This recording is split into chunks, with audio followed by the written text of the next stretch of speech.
Hey, I'm Callie Lewis. You're watching Geek Brief TV. This is Brief 262, and it's brought to you by Sony headphones.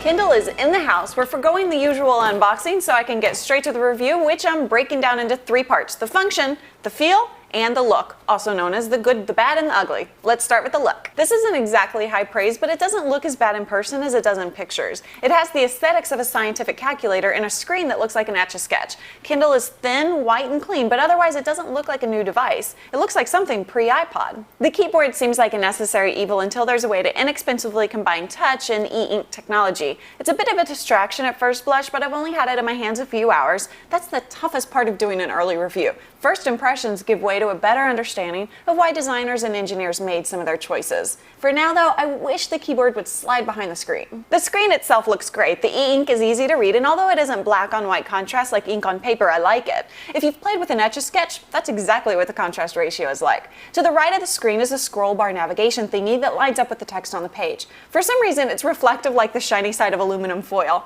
It's neat, I guess. It strikes me as something they did just because they could. It looks like magic. In my hands, the Kindle weighs just about the right amount. I like how it tapers off to the right to mimic fanned out pages of a book. For me, the left side needs to be a little thicker to feel right. I have to hold it in a way I would never hold a book to keep my hand from cramping, and that's just after a few minutes. It feels most natural just resting in my open palm. The feel of reading a book goes beyond the physical. There's an emotional feel too, and that's where Kindle excels.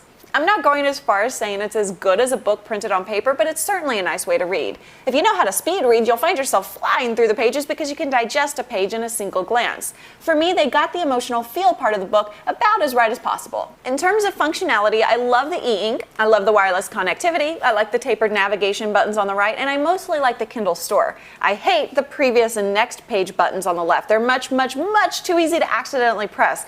I've successfully picked up the Kindle exactly twice without accidentally turning a page. The thumb keyboard reminds me of the keyboard on a Sidekick. That's most likely the reason I feel like it should slide behind the screen. It works fine, I just would rather not have to look at it. The scroll bar navigation thingy, I'm sure it has a proper name, is awkward at first. After the iPhone, I want to navigate everything by flicking my fingers, but again, I'm sure it's a trade-off they made in order to gain something else. My guess is battery life. If that's the reason navigation works the way it does, I'll get used to it.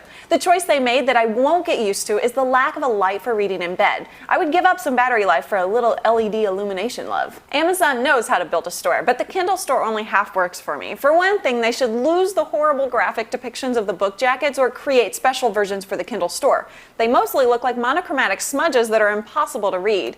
They're serving up full-color graphics in black, white, and 2 shades of gray. The biggest complaint I have about the store is that there isn't a physical button on the device that gets me there in one quick click. Purchasing books in the store, though, is a breeze. We purchased one from the website before the Kindle arrived, and it was there waiting for me when I powered it up. I purchased one on the device and had access to it in 30 seconds. The Amazon Kindle connection is every bit as good as the iTunes iPod connection. It's better, actually, because it's wireless. There are a few little surprises. It plays MP3s. I guess my favorite surprise is a selection on the menu called Experimental. In the Experimental section, Amazon is asking for user feedback on a basic web browser, the MP3 player, and a possibly amazing feature called Ask Kindle NowNow, which totally makes me giggle.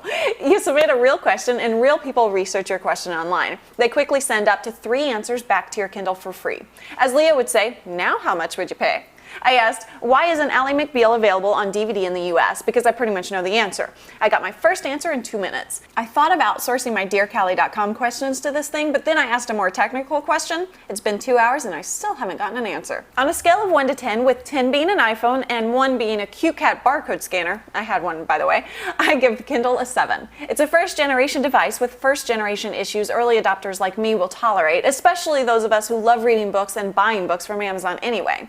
I want Kindle to succeed, and I think it has a good chance, but the price needs to drop, and Amazon should get started on version 2 right away. Sony is producing a new line of high-quality headphones, and they've enlisted GBTV to help spread the word on 9 episodes. The MDR EX90 LPs are earbuds housed in metal. They use neodymium magnets to deliver excellent sound. They're also stunningly beautiful. You can find out everything you need to know about the MDR EX90s at sony.com/headphones. Like they say in radio, let's pay some bills.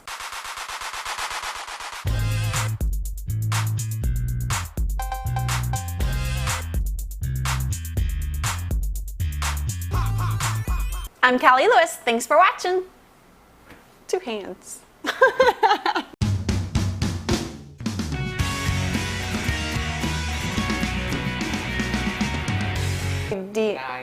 Neodymium.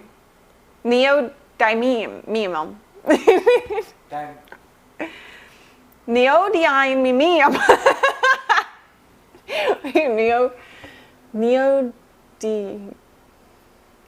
You had it pronounced right.